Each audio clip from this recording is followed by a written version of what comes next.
다 왔습니다. 네. 첫 번째 할 거는 입체 도형의 부피에 대해서 한번 구해 보도록 합시다. 자, 우리가 이제 이 부피를 구하기 위해서는 요걸 먼저 좀 설명을 드릴게요. 우리 정적분과 급수라는 파트를 배웠었죠? 그 내용을 계속 이어나가고 있는 중입니다.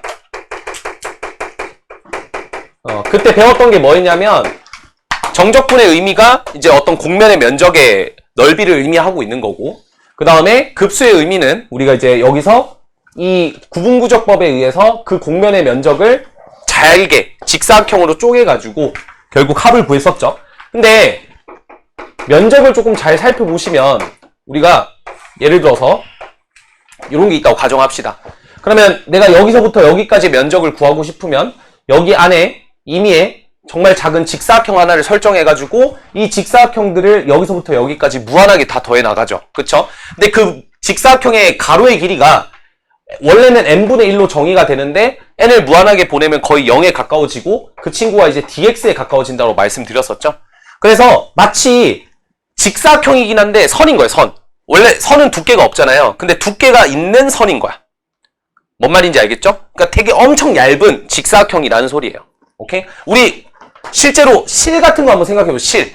되게 가늘죠? 실은 굉장히 가는데 선입니까?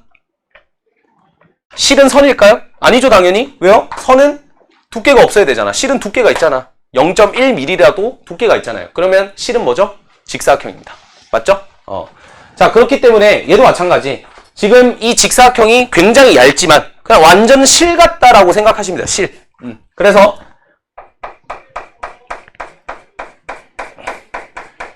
우리가 이 면적을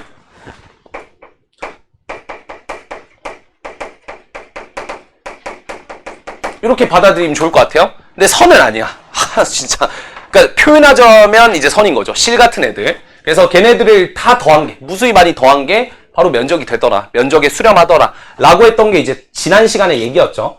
그러면 이 부피라는 내용도 정적분과 급수에 해당이 된다고 얘기를 했잖아. 그래서 이 부피를 계산을 할 때 선들이 무수히 많이 모여서 하나의 면이 됐다면 면들을 무수히 많이 모여서 하나의 체가 되겠죠. 그래서 부피라고 하는 거를 앞으로 이렇게 정의를 하겠습니다. 면들의 합.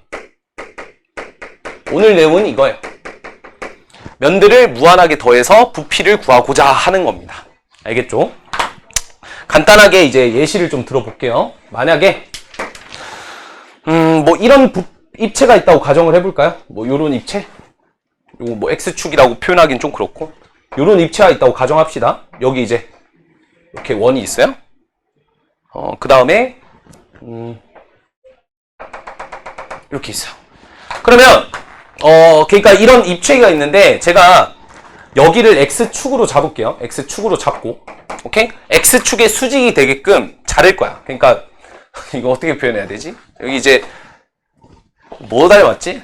되게 약간 고기처럼 생기지 않았어? 고기? 그쵸? 고기를 썬다고 생각해 봅시다. 이렇게 썬다고 생각해 봅시다. 그쵸? 그럼 그때 단면은 어떻게 나와요? 단면은 원이 나오겠죠? 그때 이 단면. 그럼 우리가 이 단면을 정말 얇게 써는 거야. 정말 얇게.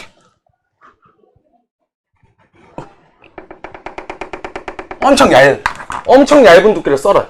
그럼 여기 쏙쏙쏙쏙쏙 칼질 잘하죠? 쏙쏙쏙쏙쏙쏙 이렇게 칼질을 하게 되면 정말 얇은 어떤 원기둥 같은 것들이 보이게 되겠지. 그럼 우리는 어떻게 생각하면 되냐면 이 원기둥을 부피를 구한 다음에 이 부피들을 다 더하면 되겠구나. 그러면 이 하나의 입체의 부피랑 동일하겠구나 라고 이제 사람들이 생각하게 된 거예요. 그래서 이런 식으로 이제 슬라이스를 쳐가지고 원기둥의 부피, 정말 얇은 원기둥의 부피를 다 더해버리자. 원래는 뭐였어요?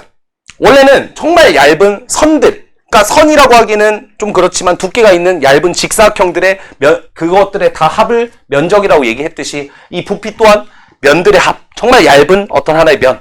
근데 그 면은 두께는 어쨌든 있기 때문에 하나의 원기둥으로 처리가 되겠죠. 지금 같은 경우에. 오케이? 그래서 이런 원기둥들의 합이 바로 부피가 되지 않겠느냐라고 얘기를 할 수 있는 거야. 그래서 어떻게 표기를 할 거냐? 여기를 A라고 잡고 여기를 B라고 잡겠습니다. 됐죠? 여기 X가 A일 때고 여기가 B일 때요. 그리고 여기 사이에 대표적인 면적을 Sx라고 할게요. 됐죠? 그러면 이렇게 됩니다. 인테그랄 A에서부터 B까지 Sx dx. 요게 바로 뭐가 된다? 부피가 된다. 왜 그렇게 되느냐? 간단하게 이렇게 받아들이시면 될 것 같아요. Sx는 밑넓이죠. 뭐의 밑넓이죠? 얇은 이 면에, 제가 이렇게 포를 떴죠? 얇은 면의 밑넓이입니다. 그리고 이때 dx라고 하는 거의 의미는 전에도 말씀드렸지만 가로의 길이를 굉장히 축소시키는 게 dx라고 얘기를 했어요. 그래서 요만큼 높이에 해당되는 이 부분이 dx가 되는 거죠. 그래서 dx가 원기둥의 높이가 되는 거죠. 그래서 이 두 개를 곱했다라는 것 자체가 원기둥의 부피를 의미하는 거예요. 그걸 어떻게? 무수히 많이 더하면 되죠. 어디서부터? A에서부터 B까지. 그렇게 받아들이시면 됩니다. 끝! 그럼 이걸 가지고 우리가 원뿔을 한번 증명해 봅시다. 또다시 원뿔의 그 부피를 증명을 해 볼게요. 이렇게 원뿔이 있다고 가정을 합시다. 반지름 길이는 R이라 잡을게요. 그리고 높이는 H라고 잡겠습니다. 그럼 여기를 제가 X축으로 잡고 이렇게 슬라이스 뜨는 느낌으로 가시면 되겠죠? 그러면 이 가운데 임의로 제가 그었을 때 요거의 단면은 이런 원이 되겠죠? 맞죠?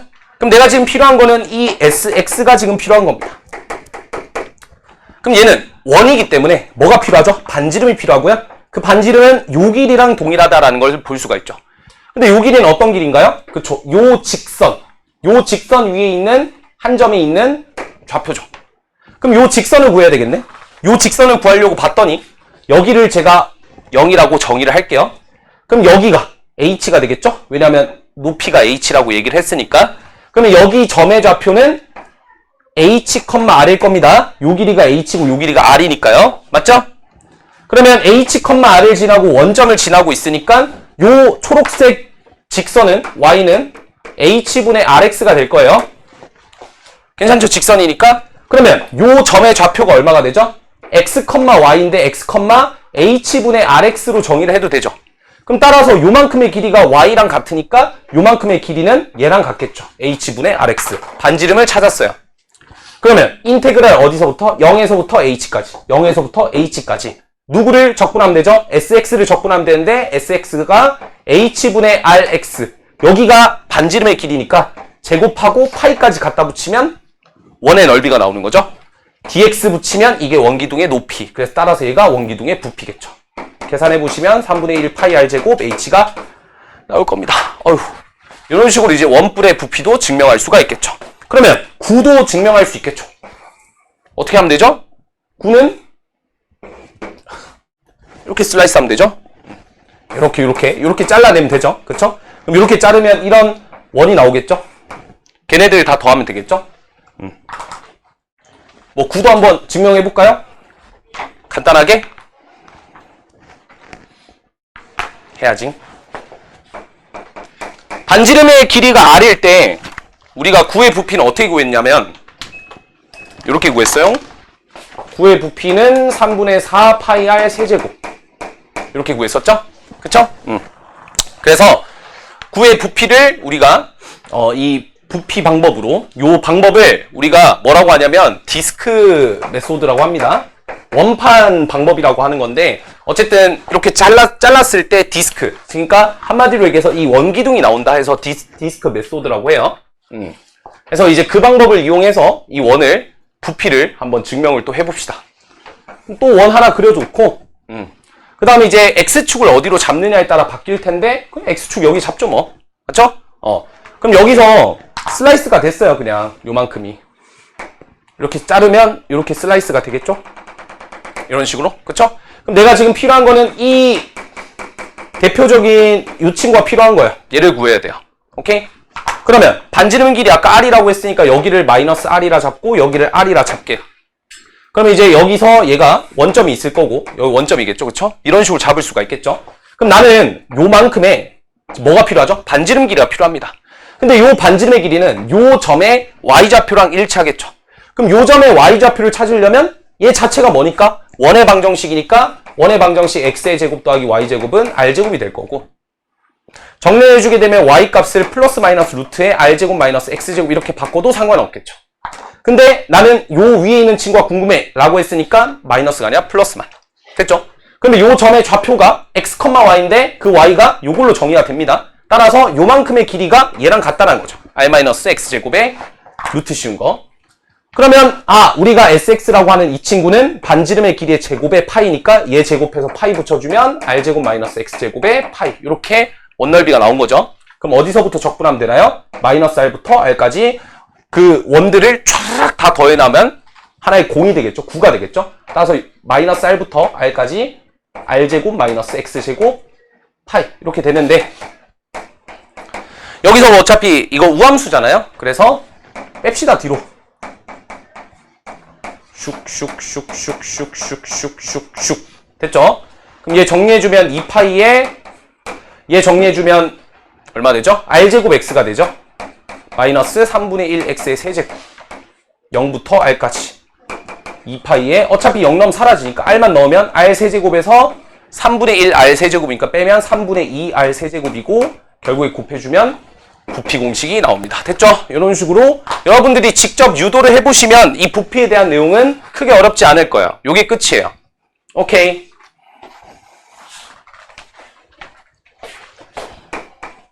요게 부피 공식이다. 우리가 부피를 어떻게 구한다?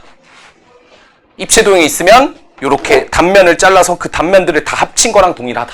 그래서 우리는 그 중간에 있는 대표적인 단면의 넓이인 SX만 구해주시면 돼요. 알겠죠? 오케이.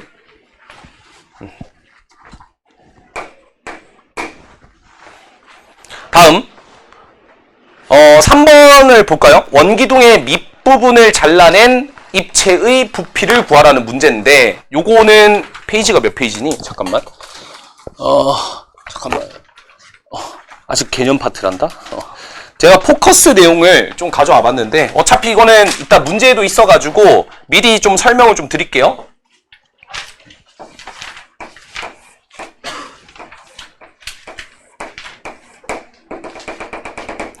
자, 이런 식으로 원기둥 하나가 있는데 그 원기둥 하나에 제가 평면 하나, 그러니까 이제 이렇게 축이 있으면 이 평면, XY 평면이 있으면 이 XY 평면과 60도 각을 이루면서 이렇게 평면을 자를게요. 그러니까 한마디로 얘기하면 이런 식으로 평면이 생기겠죠? 됐죠? 이런 식으로 자르는 거예요. 원기둥 이렇게 있으면 아씨 어디 갔니? 원기둥 이거? 자, 이렇게 있으면 이렇게 자르는 거 알겠죠? 이렇게 알겠지? 자, 그래서 여기가 이제 뭐 몇 도가 되는지는 제 마음대로 정하면 되죠? 60도라고 가정을 해보겠습니다. 그러면 요 지금 얘기하고 있는 게 뭐냐면 요 입체 도형의 부피를 구해주세요. 요 말하는 거야. 만약에 큰 걸 구하라고 하면 전체 원기둥 부피에서 얘를 빼면 되겠죠? 그러니까 얘를 구하는 방법이 따로 있다라는 정도만, 따로 있다라기보다는 그냥 이제 얘를 자르면 어떤 도형이 되느냐 이걸 보고자 하는 거죠. 그림을 간단하게 여기 그려낼게요. 이렇게 될 거고 그 다음에 여기 이제 잘 그려야 되겠죠? 하여튼 이런 느낌입니다. 그림을 못 그렸는데?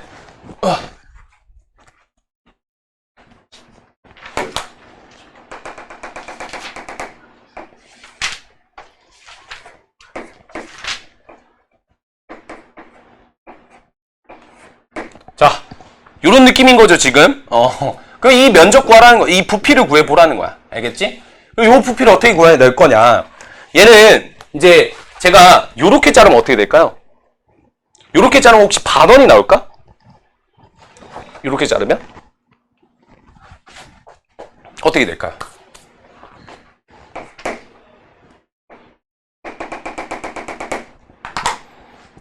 요 입체를 XY 평면, 그러니까 여기가 XY 평면이라고 하면 이렇게 자르면 어떻게 될까요? 반원이 될까?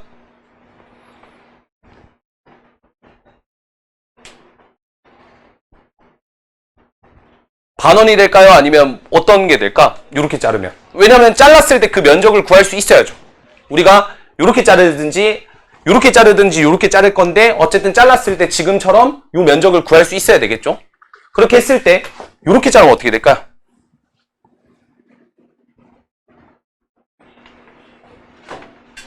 반원이 안 됩니다. 알겠죠? 그러면 얘 같은 경우에는 우리가 어떤 식으로 좀 슬라이스를 할 거냐면 이런 식으로 슬라이스를 할 거예요. 이렇게. 그러니까 이 XY 평면에 수직이 되게끔 이렇게 슬라이스를 칠 거거든요. 오케이? 그러면 어떤 모형이 되냐면 이렇게 수선의 발을 내리게 됐을 때 얘가 어차피 원기둥이에요. 이렇게 얘가 지금 다 이쪽으로 올라가고 있는 구조죠. 그래서 제가 이렇게 슬라이스를 치게 되면 이런 직각 삼각형이 나올 겁니다. 오케이? 슬라이스를 쳤을 때 여기도 마찬가지로 슬라이스를 이렇게 치면 이런 식으로 치면 그거에 대해서 직각 삼각형이 나오는 거겠죠. 직각 삼각형이. 오케이? 그러면 결국 직사각형들이 무한하게 다 모여가지고 하나의 이런 입체를 만들게 된 거잖아요. 그럼 나는 이 가운데 있는 이 대표적인 이 친구가 궁금한 거야. 이 친구. 이 면적을 구하고 싶은 거야. 이 면적. 이 면적 어떻게 구할 수 있을까? 하고 봤더니 지금 얘가 아까 60도라고 나와 있잖아요. 그러니까 즉 다시 한번 얘기해서 요만큼의 길이에다가 루트 3배를 하면 되죠. 요 길이가 R인데 얘가 60도고 90도고 30도라서 1대 루트 3대 2를 따를 거 아니야. 그래서 루트 3R인 거고 그럼 결론적으로 이 반지름 길이랑 그 다음에 여기가 반지름 길이고 루트 3R이랑 곱하고 나누기 2를 하면 이 SX가 나오는 거죠. 얘는 얘랑 얘를 곱하면 루트 3R제곱이고 거기서 2를 나누게 되니까 2분의 루트 3R제곱. 이런 식으로 되겠죠? 그럼 우리는 이 R제곱만 X에 대해서 표현을 해주면 되는 거예요. 근데 요 R은 아까도 얘기한 것처럼 요만큼의 길이가 지금 요 반지름에서 요만큼, 그쵸? 요게 X가 되는 거잖아요. 그러니까 R이 되는 거잖아. 그치? 우리가 여기를 R이라고 잡으면 요 길이가 R인 거잖아. 그럼 요건 지금 반원이죠, 반원. 얘를 우리가 정면에서 바라본다면 현재 형태가 이렇게 생겼을 겁니다. 이렇게. 그리고 요렇게 선을 그었다는 거는 요렇게 선을 그었다는 소리겠죠? 그쵸? 그럼 여기에 지금 좌표가 얼마인지는 모르겠지만 그냥 반지름 길이 R이라고 잡고 이렇게 잡을게요.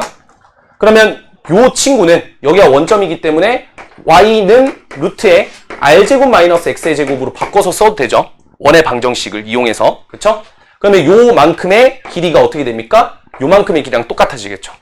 따라서 여기다가 얘를 대입해주게 되면 2분의 루트 3 R제곱 마이너스 X제곱이다. 이런 식으로 구할 수가 있습니다. 그래서 이 면적을 계산하라고 한다면 어떻게 계산하면 되죠? 인테그랄 마이너스 R부터 R까지. 왜냐면 지금 딱 여기에 직각삼각형이 이렇게 서 있는 거예요, 다들. 맞죠? 이렇게. 여기서부터 시작해서 이 직각삼각형을 다 더해야 되겠죠. 오케이? 그러니까 마이너스 R부터 R까지 얘를 적분을 해주기만 하면 부피는 끝. 그래서 요게 그냥 예제에 있는 거예요. 그래서 이런 형태가 있다 정도만 하고 솔직히 말하면 입체를 그렇게 빡세게 주진 않을 겁니다. 아직은 고교 과정에서 우리가 구현할 수 있는 입체는 그렇게 빡센 파트가 없기 때문에 대신에 그건 있죠. 외워서 푸는 게 거의 없을 겁니다. 입체는 어쨌든 우리가 어떻게 슬라이스를 치냐. 그러니까 내가 요렇게 슬라이스를 치냐. XY 평면에 평행하도록 슬라이스를 치냐 아니면 수직이 되게끔 슬라이스를 치냐. 어떤 각도로 슬라이스를 치냐에 따라서 잘리는 단면의 형태가 달라지기 때문에 최대한 넓이를 구해내려면 원이라든지 내가 이렇게 슬라이스를 쳤을 때 지금은 직각삼각형 나오니까 넓이가 나와지죠. 아니면 아까처럼 원뿔이나 원기둥처럼 아예 완전히 단면이 원이거나 그런 식으로 우리가 만약에 구했는데 만약 타원이 나왔어요. 그럼 기하 배운 친구들이라면 AB파이가 타원의 넓이라는 건 알겠지만 그래도 이제 배운 적이 없잖아요. 그쵸? 미적분을 배우면서는. 그러니까 이거는 나올 수가 없겠지. 그러니까 단면을 쳤는데 그게 타원이면 그 형태는 아니라는 거고.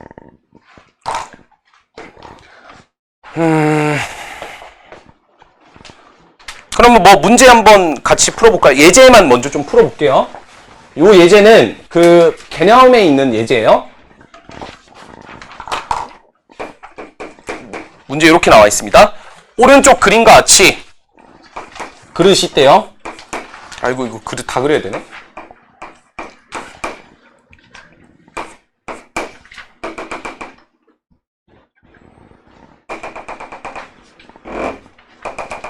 자, 이렇게 있어요. 그때 이제 높이가 10인 그릇이 있대. 요게 높이가 10. 오케이. 그릇에 채워진 물의 높이를 Xcm라고 했대. 또 그림 또 그려야 되죠?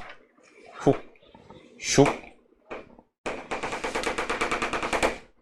슉. 요만큼의 길이가 지금 X래요. 자, 그때 수면의 한 변의 길이가 루트 3x 플러스 5인 정사각형이래. 아, 그러면 수면은 한 변의 길이가 그거인 정사각형이라 했으니까 이게 정사각형. 그러면 이 친구의 한 변의 길이가 루트 3x 더하기 5니까 얘 넓이는 3x 더하기 5겠죠. 정사각형의 넓이는 한 변 길이의 제곱이니까. 됐어요? 그럼 문제에서 요구하는 게 뭐냐? 이 그릇의 부피를 구해라 라고 했어요. 그릇의 부피. 하여튼 이 10cm까지 이 그릇의 부피를 얘기하는 거죠. 그러면 물을 이렇게 끝까지 다 올렸을 때 x는 얼마? 10이 되겠지. 이런 식으로. 그러면 이걸 가지고 우리가 이 부피를 어떻게 구해낼 거냐? 아까도 얘기했지만 부피는 뭐라고요? 연속된 면들의 합이라니까? 내가 슬라이스를 이렇게 치는 게 아니라 이렇게 슬라이스를 치게 되면 단면이 정사각형이잖아요. 그러면 여기서부터 시작해서 여기까지의 모든 정사각형들을 다 더해내면 되겠죠. 이해됩니까? 근데 그 중에서 가장 대표적인 이 정사각형의 넓이가 얘였잖아. 그러니까 끝. 여기 길이가 10만큼이라 했으니까 여기를 그냥 임의로 x축이라 잡을까요? 그럼 여기가 이제 0이 되고 여기가 10이라고 보면 되겠죠. 따라서 인테그랄 0에서부터 10까지 3x 더하기 5 dx 끝. 그러면 이 전체 그릇의 부피가 나오게 될 겁니다. 이런 식으로 생각하는 거예요. 이 입체도형의 부피를 요렇게 슬라이스를 쳐서 모든 면들의 합, 그리고 그 면 중에 안 붙거나 대표적인 면을 하나 꺼내 와야 되겠죠. 그게 지금은 3x 더하기 5라는 거고, 그 친구들을 무한하게 다 더해내면 하나의 입체도형의 부피가 나오겠지. 이해됨? 오케이. 문제 풀고 속도와 거리로 넘어가는 게 좋을 것 같거든요. 문제 풀고 넘어갈게요. 오케이. 그래서 이 파트는 여러분들이 입체를 몰라도 됩니다. 몰라도 되지만 대신에 이 과정을 잘 이해를 하시는 게 좀 중요하다. 1번 마플 개념 익힘 1번으로 가봅시다. 요거 제가 시간 드릴 테니까 한번 생각해 볼까요? 한번 생각해 볼까요? 한번 별거 없죠? 네. 그러니까 이게 뭔 말이냐면 물의 높이가 지금 x일 때 수면의 반지름이 다음과 같대요. 그러니까 당연히 그럴 것 같은데? 왜냐면 요거 자체가 되게 로그 함수를 띄고 있지 않나요? 로그 함수가 이렇게 생겼잖아요. 그치? 완만하게 가는데, 그러니까 약간 이런 느낌인 거죠. 여기에 지금 x일 때 물의 반지름의 길이가 이거잖아요. 그쵸? 요만큼의 길이죠? 요만큼의 길이가 지금 얘라는 거잖아. 얘. 그치? 내가 이제 이렇게 봤을 때 여기가 x축이고잉. 그치? 그 다음에 요 곡선인 거죠. 어떻게 보면 어떤 하나의 이제 이런 이제 곡선이 지금 지나가고 있는 형태인 거죠. 여기가 x축이라 보는 거예요. x축이라 보고 이렇게 봐봐. 이렇게 보면 뭔가 이렇게 곡선이 가고 있잖아요. 그쵸? 곡선. 그래서 이 곡선이 지금 딱 얘라는 거야. 그러니까 이제 여기 위에 점의 좌표가 x, 루트 얘였는데 그게 이제 이렇게 높이로 결정이 되니까, 요 반지름으로 결정되니까 반지름이 얘다라고 얘기하는 거죠.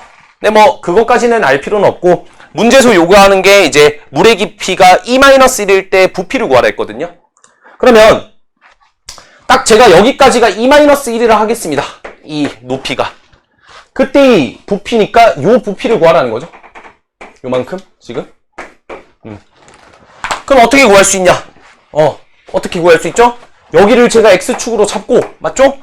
그 다음에 여기를 0이나 잡고 여기를 E-1이라 잡아. 오케이? 여기를 x축으로 보는 거야. 왜냐하면 이렇게 슬라이스를 쳐야 원이 나오잖아요. 단면의 면적이 원이 나오기 때문에.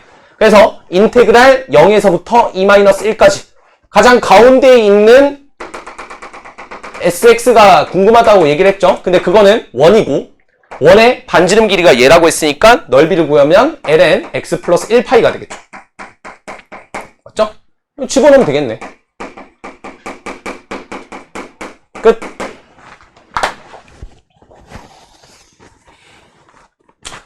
계산해 주시면 되고, 치환 적분할 필요도 없죠. 요거는 외우시라고 말씀드렸어요. x 플러스 1 ln x 플러스 1 이렇게 하면 얘를 미분하면 얘가 남고, 얘를 미분하게 되면 얘랑 약분되니까 플러스 1 남아있으니까 그걸 소거해 주려면 마이너스 x만큼 있으면 되겠죠? 0부터 E-1까지 정리해 주면 됩니다. 다음 마플 개념 익힘 2번 3번은 별표를 좀 치시고, 요건 학교 시험에 거의 매번 등장하는 주제라고 볼 수가 있는데 그냥 말 그대로입니다. 제가 설명했던 거 그대로 면적을 구하는 방법이라서 여긴 크게 어렵지 않을 거예요. 한번 풀어보세요. 제가 그림을 이렇게 두 문제를 좀 적어놨습니다. 일단 보도록 할게요. 요 입체는 뭐 희한하게 생겼네, 그지? 하여튼 X축으로 수직으로 이제 자른 단면이 정사각형이다. 그게 포인트죠. 요렇게 슬라이스 쳤을 때 다 정사각형 나온다. 이 얘기잖아요. 그쵸? 그럼 우리가 이제 부피를 구하라고 하면 이 입체 도형의 부피를 구하라 했으니까 척분 구간 딱 봐도 마이너스 2분의 파이부터 2분의 파이까지. 맞죠? 그리고 이 안에 들어가야 될 대상은 가장 가운데 있는 대표적인 정사각형의 넓이가 들어가면 되죠. SX가 들어가야 되니까. 그럼 우리가 지금 필요한 거는 요 친구의 요 한 변의 길이를 알면 이 길이의 제곱을 한 게 넓이가 될 거 아니야. 근데 요 길이는요, 요 점의 y좌표랑 일치하겠죠. 이렇게 바라봤을 때 y좌표. y좌표 누굽니까? 얘잖아요. 따라서 코사인 x. 이해됩니까? 한 변 길이가 루트 코사인 x니까 넓이는 코사인 x가 되겠죠. 그거를 dx. 이게 뭐다? 원기둥의 부피. 그러니까 이거는 지금 원기둥의 부피는 아니고 직육면체의 부피겠죠. 그쵸? 약간 요런 디스크 판처럼 생긴 요런 면적들이 쫙 다 더해가지고 구해지는 거겠지. 오케이? 답은 2. 계산하지 마. 이거 왜 계산해? 이거 넓이 공식 팍 하면서 이렇게 쓰면 되잖아요. 기술 공식 팍 쓰면서 바로 이거 0부터 2분의 파이까지가 1이니까 두 개면 2겠구나 하면서 딱 끝내면 되겠죠? 오케이? 다음 3번. 이것도 뭐 똑같은 문제입니다. 형태가 희한하게 생겼지만 여러분들 이거는 아셔야 될 게 수능으로 따지자면 한 25번, 26번. 그러니까 3점짜리 문제야. 3점짜리 문제. 꽤 오랜 시간 동안 출제가 됐었거든요. 그래서 이게 기출이 참 많아요. 근데 항상 레파토리는 똑같습니다. 알겠죠? 자, 그러면 얘도 x는 1과 x는 2로, 그러니까 즉 여기랑 여기로 이제 둘러싸인 면적이니까 나머지 건 다 지워도 상관없겠죠. 어차피 요 면적을 이렇게 찾으래.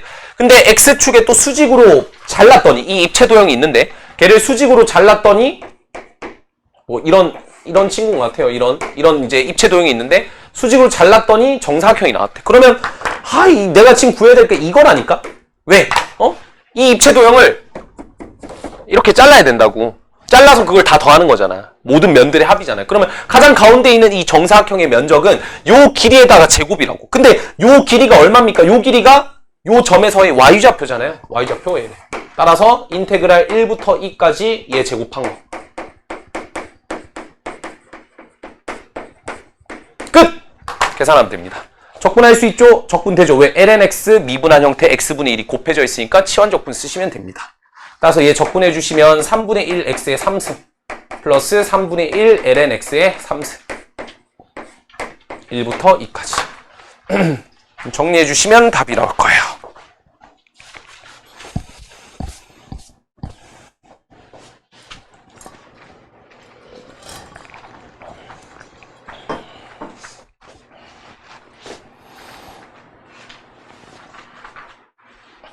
정삼각형의 넓이 공식 필요하겠죠? 4분의 루트 3 한 변 길이 제곱. 근데 뭐 나머지는 다 끽해봐야 정사각형, 정삼각형, 원 이게 다 끝이야. 다 단면들이 다 그래요. 아시겠죠? 그러니까 이 파트는 전혀 어려운 게 아닙니다. 겁먹지 마세요. 어려운 건 딱 마플 개념 4번 같은 게 어려운 문제들이겠죠. 이런 약간 활용적인 문제들. 틀이 정해져 있는 게 아니라 내가 약간 시도를 해야 되는 그런 문제들. 그래서 아까 마플 개념 익힘 4번은 제가 이제 개념적으로 설명했을 때 내용이랑 똑같으니까 한번 나중에 보시고 우리가 풀어야 될 거는 987입니다. 시작해보죠.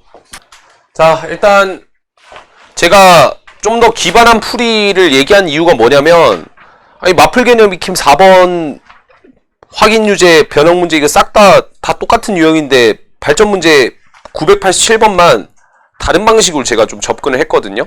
원기둥이 아니고 구다 보니까. 그래서 제 풀이가 사실 맞는지는 모르겠어요. 근데 뭐 어쨌든 풀면 되는 거라고 생각하면 좀 그런가? 하여튼 봅시다. 그러니까 지금 그림은 좀 이해가 되나요? 제가 그림을 좀 잘 못 그렸는데 여튼 이 약간 박 같은 거에다가 이렇게 살짝 30도 기울였을 때 뭐 물이 이렇게 뭐 다 흘러가고 그 다음에 여기 딱 평행이 되면서 더 이상의 물이 더 이상 내려가지 않겠죠? 그쵸? 그냥 결국에 문제에서 요구하는 게 뭐냐면 남아있는 물의 양, 즉 이 부피를 구하라는 거야. 근데 반구가 아니죠. 이거 되게 조심해야 돼요. 이거 구가 아닙니다. 어떤 느낌이냐면,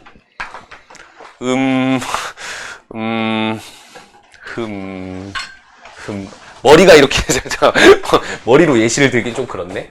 하여튼 원 이렇게 있으면, 제가 이렇게 자르면 반구가 되거든요. 근데 이렇게 자른 게 아니라 이렇게 자른 거죠. 그러니까 이게 반구라고 하긴 좀 그렇지, 그치? 그러면 이제 얘를 어떻게 구할 거냐? 제가 그린 김에 표현할게요. 이렇게 슬라이스 하면 되잖아요, 이렇게. 그렇죠? 이렇게 슬라이스 하면 요게 이제 원이잖아요. 요거 구할 거예요. 그러면 어떻게 슬라이스 하자? 이렇게 슬라이스 하자는 소리예요. 알겠죠? 그래서 여기를 X축으로 잡는 거예요. 그러니까 약간 이 풀이가 저 위에 있는 풀이들이랑 좀 달라가지고 뭐 이게 맞는 풀인지는 모르겠는데 어쨌든 뭐 이렇게 슬라이스 치겠다가 포인트입니다. 이렇게 슬라이스. 알겠죠? 그래, 형식에 얽매이지 말자. 위에 있는 유형이 그렇다고 해서 뭐 우리가 알 바냐? 그치? 만들어내면 되죠. 이렇게. 오케이? 요 면적을 찾을 거예요, 요 면적. 요 면적 찾을 건데 우리가 부피를 구해야 되니까 어디서부터? 여기서부터 출발해서 여기까지를 적분해야 되겠죠. 그럼 제가 지금 문제에서 원의 중심이 딱 여기 있거든요. 그러면 지금 내가 얘를 우리가 SX라고 만약에 잡을 거면 요 반지름길이를 찾아야 되거든요. 요 반지름길이를 찾아내려면 여기를 X축으로 잡았을 때 이러한 원을 우리가 생각을 해야 돼요. 이러한 원. 오케이? 이러한 원을 생각을 해야 돼요. 그러니까 이제 제가 말씀드리고 싶은 내용은 어떤 내용이냐? 잠깐만. 나도 좀 잘못 그린 것 같은데?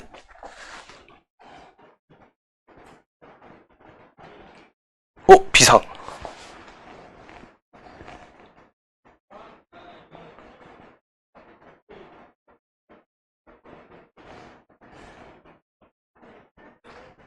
상관없구나?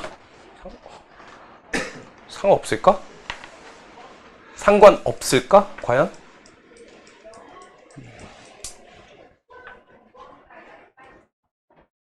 상관없을 것 같아요. 오케이. 다시 갈게요. 어쨌든 지금 여기가 필요한 거니까 나는 요 점, 즉 이 곡면이 지금 필요한 거거든요. 이 곡선? 맞죠? 이 곡선의 그래프를 찾아야 어쨌든 제가 지금 여기를 X축으로 잡은 거야. 그럼 여기가 X였을 때 그때의 이 Y값이 나오는 거고 이 Y랑 X랑 관계식이 요 곡선으로 만들어지는 거겠죠? 어쨌든 그런 식으로 유도를 할 겁니다. 그러면 여기를 우리가 지금 구의 중심으로 잡아 있는 상태이기 때문에 저는 여기를 0이라고 잡을 거예요. 그러면 지금 현재 요 길이가 6이었거든요. 근데 지금 요 친구랑 요 면이랑 이루는 각이 30도라고 얘기를 했으니까 제가 선을 요렇게 잡게 된다면 요 각도랑 요 선분과 요 선분의 각도가 또 30도가 되겠죠. 그럼 여기가 30도고 여기가 90도고 여기가 60도니까 요 길이가 6이니까 요 길이는 3이 될 거고. 맞죠? 근데 요 길이도 이제 3이 되겠지? 남아있는 요 길이도. 오케이. 그러면 우리의 적분 구간은 3부터 6까지겠죠. 왜냐면 여기서부터 여기까지니까. 맞죠? 여기서부터 여기까지니까 3부터 6까지를 적분하면 되고 이 사이에 SX를 생각하시면 됩니다. 오케이? 그러면 아까도 얘기한 대로 제가 그림을 지금 못 그렸는데 하여튼 여기가 지금 6이잖아요. 반지름의 길이가 6인 어떤 원이 여기를 X축을 기준으로 이렇게 만들어져 있겠죠. 그렇죠? 그리고 이 곡선은 그 원의 방정식의 일부이기도 하고요. 그래서 이 원의 방정식 요 그림 잘 그렸니? 이 원의 방정식은 x제곱 더하기 y제곱은 36이겠죠. 왜냐면 반지름의 길이가 6이니까. 오케이? 그럼 우리가 지금 필요한 건 요만큼이죠. 요만큼. 요만큼은 표현하면 이렇게 되겠죠. 그래서 요만큼의 길이가 누구랑 똑같다? 얘랑 똑같다. 그러니까 다시 한번 얘기하면 이런 느낌이에요. 지금 원이 이렇게 있어. 이 원의 반지름은 6이야. 6이야. 오케이? 그런 상태에서 제가 구하라고 하는 거는 지금 이건 거예요. 여기서부터 딱 여기까지 요만큼의 부피가 궁금한 거야. 그리고 여기를 지름으로 하고 이런 반원을 잡고 있는 거죠. 지금 형태가. 이해됩니까? 그러니까 나는 지금 이 친구를 찾은 거야. 이 친구.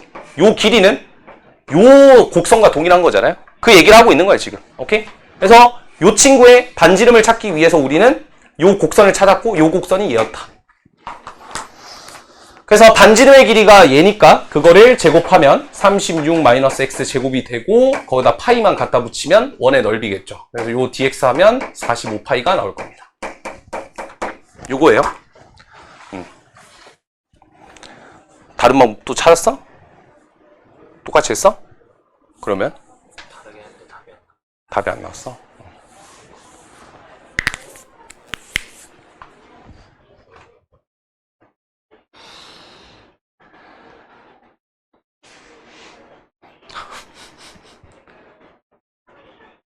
근데 저 조금만 더 생각을 해보면 다른 방법도 있을 것 같아.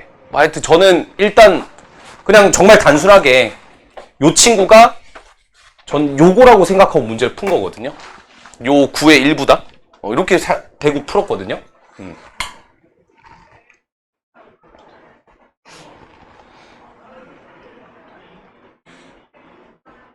그럼 지금 반구를 어떤 느낌으로 잡았냐면 요 반구를 어떤 느낌 잡았냐면 이루는 각도가 30도가 되게끔이니까 약간 요런 느낌으로 잡았거든.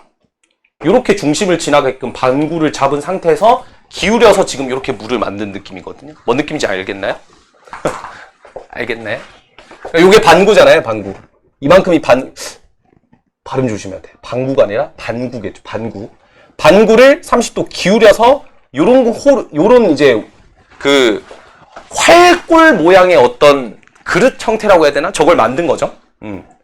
그러니까 그림상으로 보면 지금 내가 구하고자 하는 건 이 하얀색 부분인 거고 내가 30도만큼 기울였다는 건 요만큼이 지금 30도라는 소리라서 요런 반구를 30도 기울여가지고 요만큼 평이 되게끔. 아유, 내가 설명 진짜 너무 못했다, 진짜. 아유. 다시 설명할게. 자, 다시. 그림을 이해를 시켜드릴게요. 최대한 평면화로 시키는 게 제일 좋은 거니까, 어쨌든 요런 이제 구가 하나 있다고 가정을 합시다. 반지름의 길이는 6인 9예요. 알겠죠?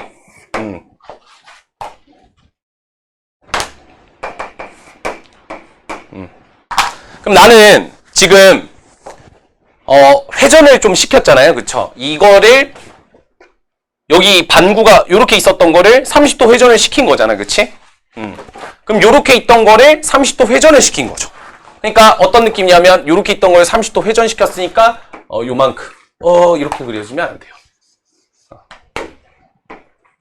여기를 지나가야 돼요. 왜냐면 반구니까 반드시 중심을 지나가야 되는 거예요.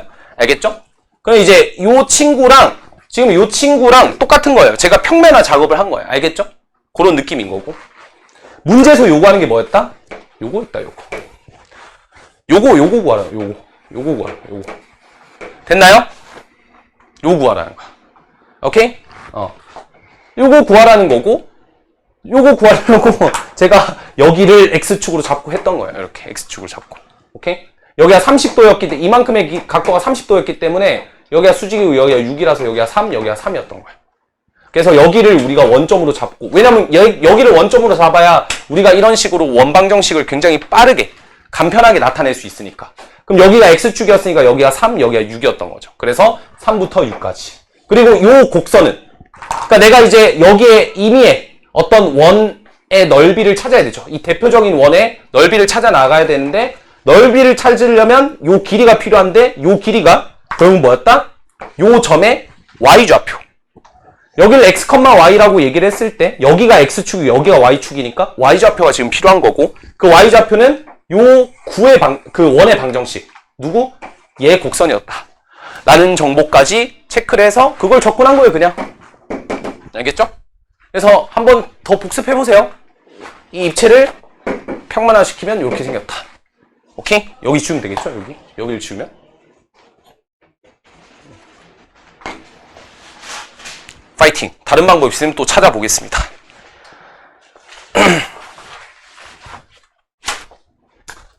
다음 거리로 가자. 속도와 거리.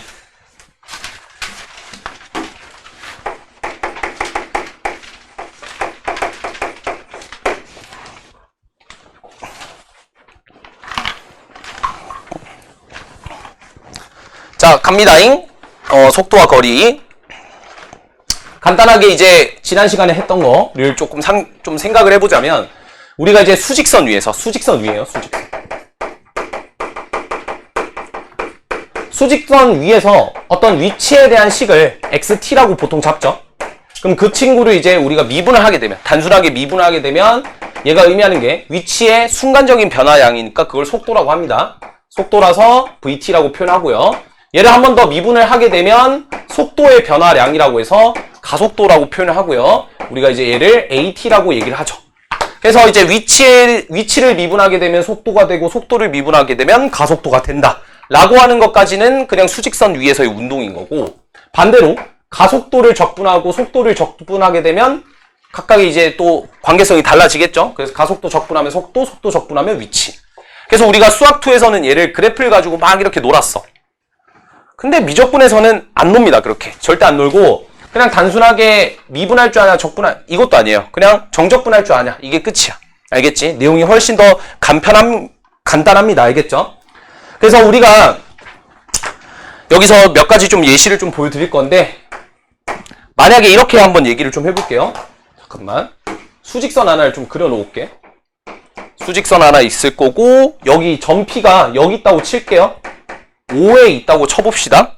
그런 다음에 이 친구가 여기를 갔다가 슉 10만큼을 갔다가, 그럼 여기는 15겠죠? 5만큼을 갔다고 칩시다. 왼쪽으로. 요만큼의 길이가 5가 되니까 여기에 좌표가 10이 되겠죠? 오케이? 그러면 우리한테 묻고자 하는 것이 무엇이냐 라고 했을 때, 수직선 위 점 P의 위치를 구해봐. 자, 그러면 이렇게 생각하면 되겠죠? 요게 이제 t는 0일 때라고 치고, 요때가 t는 a일 때라고 치고, 요때는 t는 b일 때라고 치겠습니다. 알겠죠? 시각. 그러면 우리는 어디서부터? 0에서부터 b까지, t는 0에서부터 t는 b까지의 점 P의 위치를 구하라고 하면, 처음에 위치 어디에서? 5에서부터 출발을 해서, 그쵸? 얼마만큼 오른쪽으로? 10만큼 오른쪽. 얼마만큼 왼쪽으로? 5만큼 왼쪽으로 가시면 되죠. 그쵸? 오케이. 그러면 바로 이것을 우리가 뭐라고 합니까? 요거를 초기값이라고 안 하죠, 요새? 초기 위치라고, 초기 위치? t는 0에서의 위치라고 할게요. 알겠죠? 처음 위치라고 하기도 하고, 처음 위치가 되겠고요. 그 다음에 여기서 10에서 마이너스 5를 뺀 요만큼은 우리가 뭐라고 표현하냐? 이걸 위치 변화량이라고 하는 거야. 한마디로 얘기해서 초기 위치에, 처음 위치에서 위치 변화량 더하면 얘 위치가 나오는구나, 이렇게 정의할 수가 있는 거죠. 그래서 그걸 어떻게 표현할 수 있냐면 x0, 이게 바로 뭐가 되죠? 이게 처음 위치가 될 겁니다. 아니면 표현을 이렇게 해도 되겠죠? xt라고 둔다면 x0, 이렇게 t는 0에서의 위치 더하기 인테그랄 a에서부터 b까지 vt dt. 그럼 이게 의미하는 게 뭐다? 속도를 정적분한 거죠. 속도를 정적분했으니까 뭐가 돼요? xb에서 xa를 뺀 거죠. 얘가 의미하는 게 xb에서 xa를 뺀 거니까 이런 걸 우리가 위치 변화량이라고 하는 거야. 알겠죠? 이렇게 정의가 된다. 얘가 뭐다? 위치 변화량. 얘가 뭐다? 처음 위치. 어렵지 않죠? 그러면 만약에 우리한테 이게 아니라 t는 0에서부터 t는 b까지의 거리를 구하라고 얘기를 하면 말이 달라지죠. 거리를 구하라는 거는 우리가 방향을 묻고 있는 게 아니라 내가 얼마만큼 갔는지가 중요한 거죠. 0에서 얼마만큼? 10만큼, 5만큼. 그러니까 이거는 10 빼기 5가 아니라 10 더하기 5가 됩니다. 이 마이너스 5였던 애를 플러스로 바꿔주게 된 거죠. 그래서 얘를 어떻게 정의할 수 있다? 인테그랄 a에서부터 b까지 vt를 절대값 씌운 거 dt. 이러면 이동 거리가 되겠네요. 알겠죠? 요게 끝.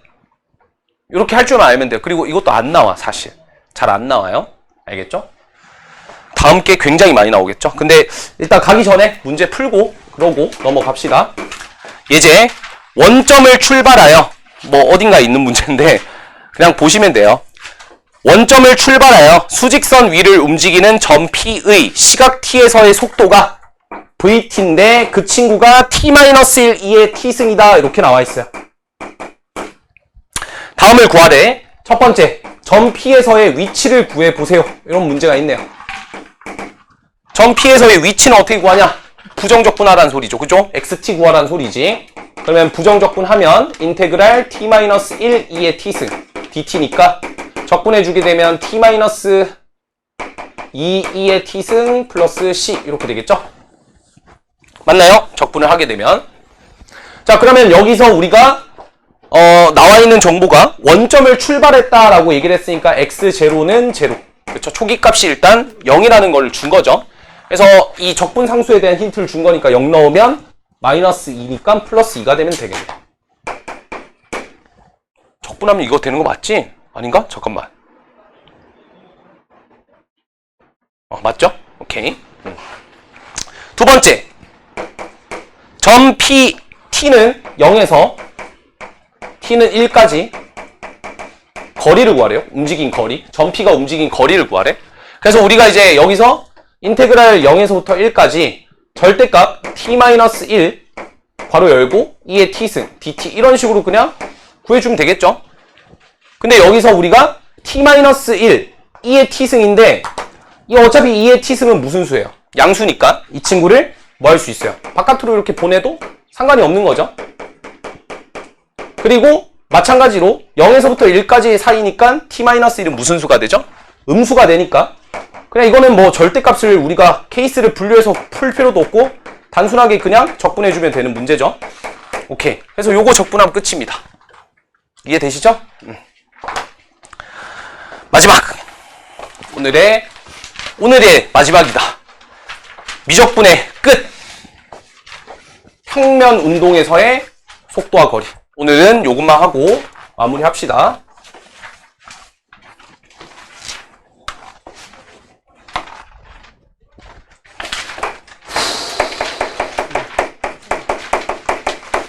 자, 눈 크게 뜨고 이제 마지막이니까 아까 앞에 거는 졸아도 돼. 알겠지? 왜? 어차피 수학2에서 열심히 했을 거 아니야. 근데 지금부터는 이거는 미적분의 꽃입니다. 꽃까지는 아니고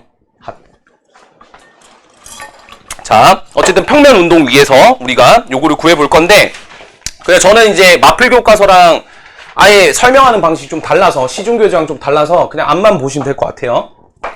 이것만 잘 이해하시면 돼요. 알겠죠? 평면 운동이잖아. 평면 운동. 그러니까 말 그대로 팔이 생각하면 돼요. 팔이 뭐 이렇게 움직일 거 아니야. 그치? 그러니까 얘가 평면 운동을 하겠죠. 아닌가? 입체 운동인가? 뭐 그것까지 생각하진 맙시다. 얘가 이렇게 기어간다고 생각해 보세요. 위에가 평면인 거야. 알겠죠? 이렇게 이렇게 움직여. 당연히 움직이니까 뭘 만들겠어요? 곡선을 그리면서 아니면 뭐 이렇게 일직선으로 갈 수도 있겠지. 근데 곡선을 이루면서 갈 거란 말이야. 그래서 자, 그냥 이거 하나 이해하시면 끝입니다. 곡선의 길이만 구하시면 돼요. 알겠죠? 왜냐면 아까도 얘기했지만 이 평면 위를 움직이는 게 예를 들어서 이렇게 움직여. 그럼 내가 물어보는 게 자, 얘가 점 A에서 점 B까지 움직였대.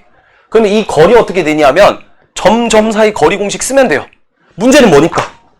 얘가 이렇게 움직이게 되면 요 길이가 얼마냐를 물어보는 게 문제가 되는 거야. 그럼 결국에 우리는 이 곡선의 길이를 구하는 방법만 알아내면 사실 이 파트는 끝이라는 거죠. 그래서 이게 봐봐. 아는 친구들은 공식이 막 두 가지가 있어. 곡선의 길이, 평면 위에서 움직인 거리 보면 공식이 막 여러 갈래로 나눠져 있어. 근데 잘하는 친구들은 하나만 외우시면 됩니다. 알겠죠? 딱 하나. 그리고 원리가 다 똑같다라는 거에 집중을 하시면 될 것 같아요. 그래서 잘 들으라는 소리 알겠지? 졸지 말고 눈 크게 뜨고 오케이. 좋아. 갑니다. 저는 지금부터 이 곡선의 길이를 구할 거예요. 근데 이 곡선의 길이는 잘 들어봐봐. 어떻게 표현하냐에 따라서 사실 달라지죠. 우리가 y는 fx로 표현이 돼야 안 돼요. 될 수도 있죠. 그쵸? 되겠죠? 근데 요거 말고 뭐 음함수로도 표현할 수 있겠으나 매개변수로 표현해도 됩니까? 안 됩니까? 되죠? 매개변수로 표현하더라도 곡선은 만들어지겠지. 그러니까 곡선의 길이 공식이 두 가지가 있거든. 그게 왜 두 개가 있냐면 이렇게 표현되냐 이렇게 표현되냐에 따라서 곡선의 길이가 바뀌기 때문이야. 그러니까 곡선의 길이를 구하는 공식이 바뀐다고. 당연하지. 왜? 변수가 x랑 y냐 아니면 t로 이루어져 있냐 이건 거고. 이해가 돼요? 자, 그럼 봐봐. 앞에 봐봐. 그래서 곡선의 길이는 두 개의 공식이 있어요. 누구 때문에? y는 fx랑 매개 변수로 이루어진 애 때문에. 그리고 아까 말한 것처럼 평면 위에서 점피가 움직인 거리를 구할 거면 점피가 어떻게 움직이니까? 곡선을 따라 움직이겠죠? 그러니까 곡선의 길이랑 움직인 거리가 똑같은 거야. 근데 평면 위의 운동은 결국 뭐에 따라서 움직이는 거야? 시간에 따라서 움직이잖아. 그러니까 얘가 아니라 이 공식이 적용되는 거야.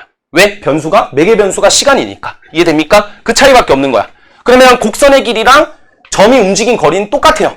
평면 위에서 점이 움직인 거리랑 곡선의 길이는 똑같은 얘기야. 그러니까 지금 마플 교과서에 있는 이 2번과 3번을 전혀 다른 내용이라고 착각하시면 안 됩니다. 똑같은 내용이에요. 똑같은 내용. 그게 원리예요. 알겠죠? 자, 그럼 이제 유도를 해보자. 휴! 이 길이를 어떻게 유도할 거냐? 자르면 되고.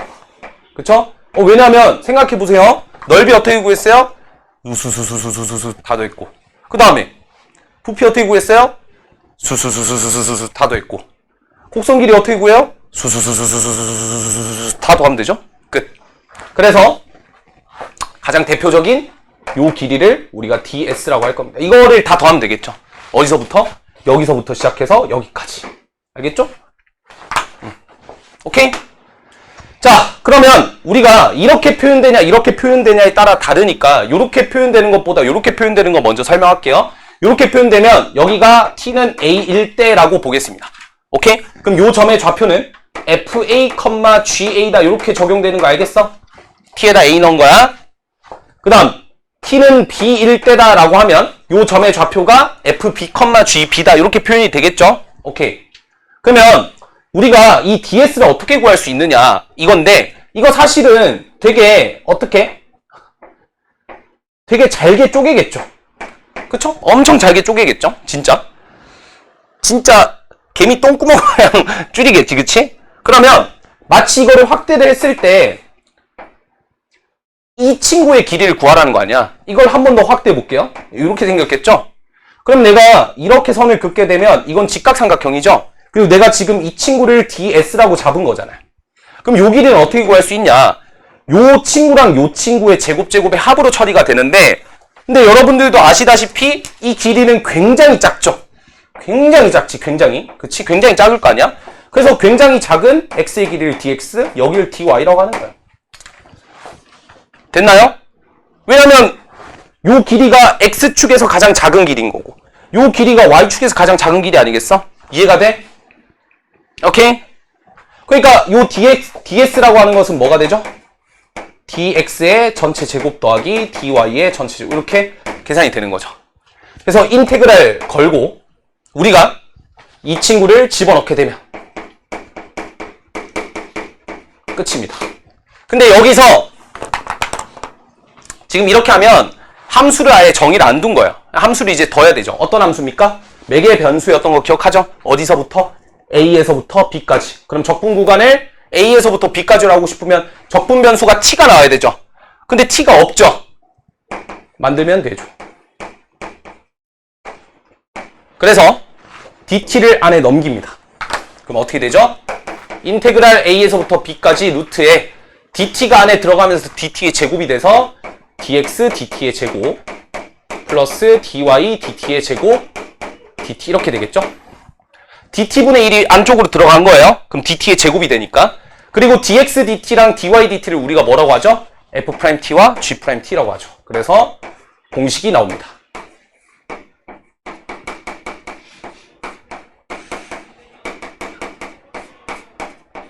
끝. 요게 대학교 방식으로 증명을 하는 과정이에요. 알겠죠? 교육과정 내는 아닐 겁니다. 간단하게 설명할 수 있는데 어쨌든 과정은 그렇다. 곡선의 길이를 구하는 과정. 이게 매개변수에서 구하는 과정이겠죠? 그쵸? 그러면 자 봐봐요. y는 fx는 똑같아. 대상 변수가 t였잖아. 이제는 x랑 y거든요. 그러면 이거는 어떻게 해야 되냐? 아까 구했던 인테그랄 dx dy 제곱 있죠? 여기서 우리가 편의상 이 fa를 알파라 잡겠습니다. 그럼 x는 알파겠죠? 편의상 여기 fb를 베타라고 잡겠습니다. 그러면 x는 베타가 되겠죠? 그래서 바뀌는 거예요. 알파부터 베타로. x 값이 알파부터 베타로. 대신 내가 매개 변수를 그렇게 잡았으니 적분 변수를 x로 잡았으니까 dx, dx를 나눠줘야 되겠죠. 됐죠?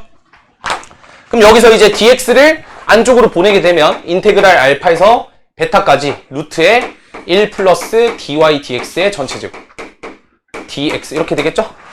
dx분의 1을 안쪽으로 넣은 거예요. 됐죠? 그래서 dy dx가 뭡니까?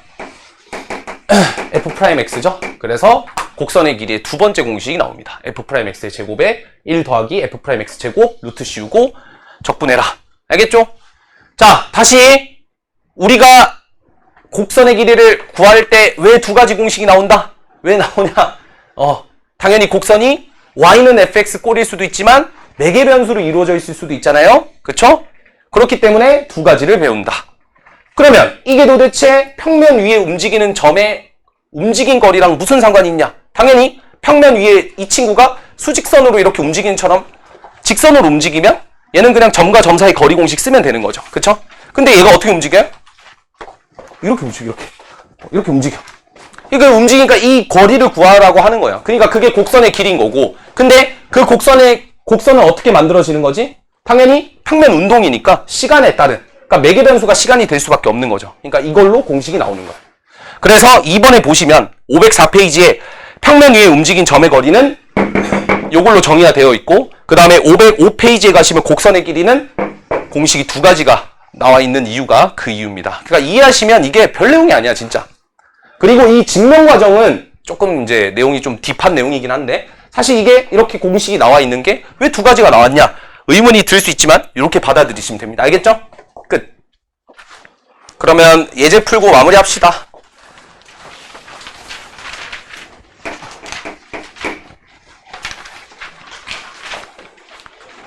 간단하게 그냥 제가 요거 한번 적어 드릴게요. fx가 이거고,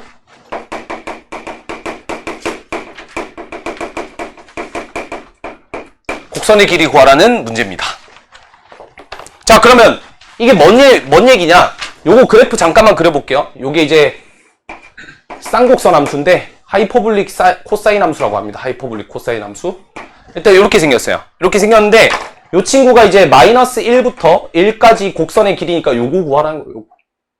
알겠죠? 요거 구하라. 요 길이 구하라는 거예요. 됐죠? 요 길이 찾으라는 거야. 그러니까 요 길이를 어떻게 찾는다? 아까 저 공식 쓰라는 거야. 오케이?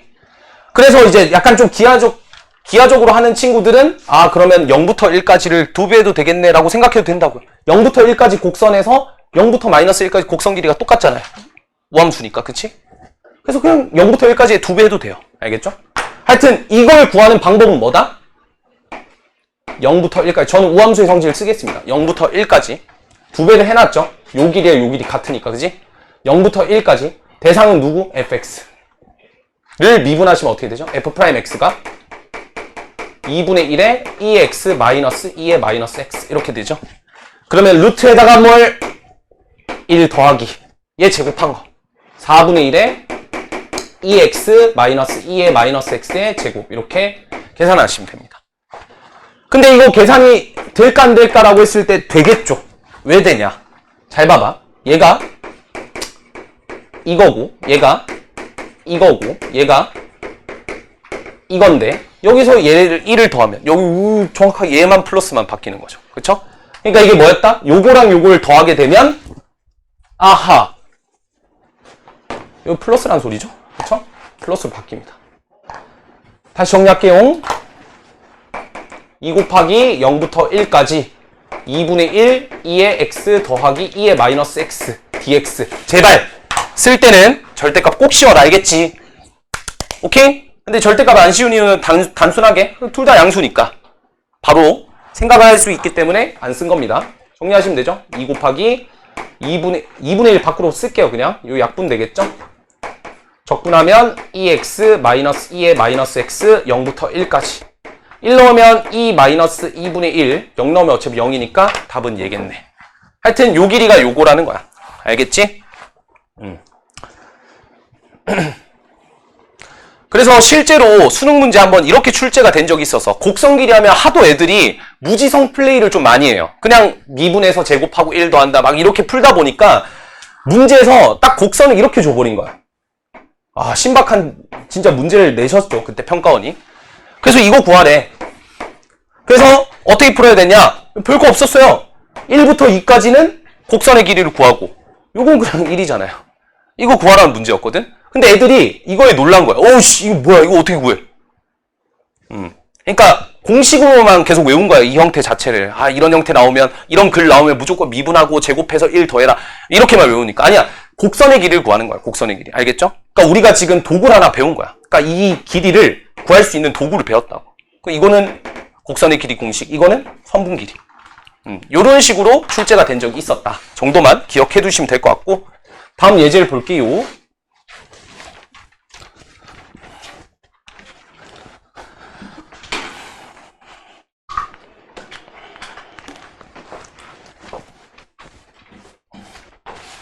다음 예제도 똑같습니다. 점피가 이렇게 움직인대요.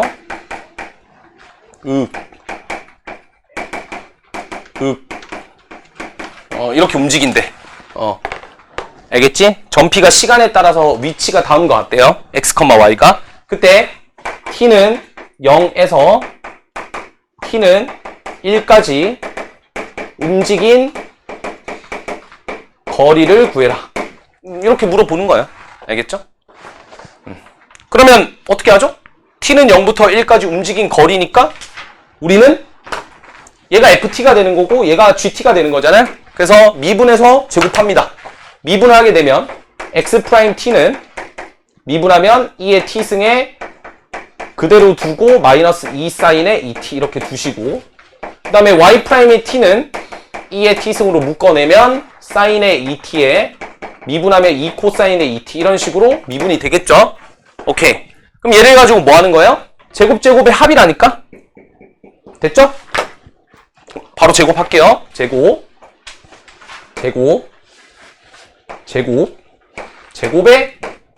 합의 루트를 씌워라. 그러면 어디서부터?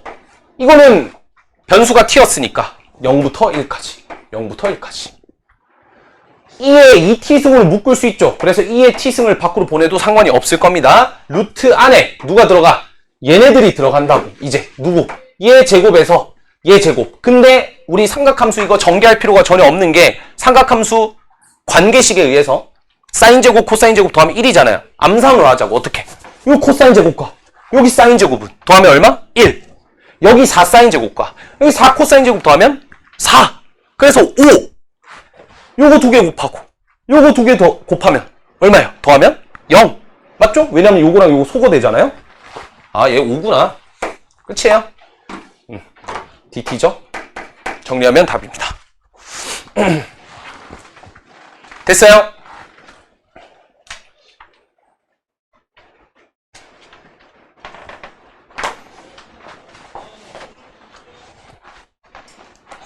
끝. 고생했습니다. 박수 한번 치자. 와우. 끝.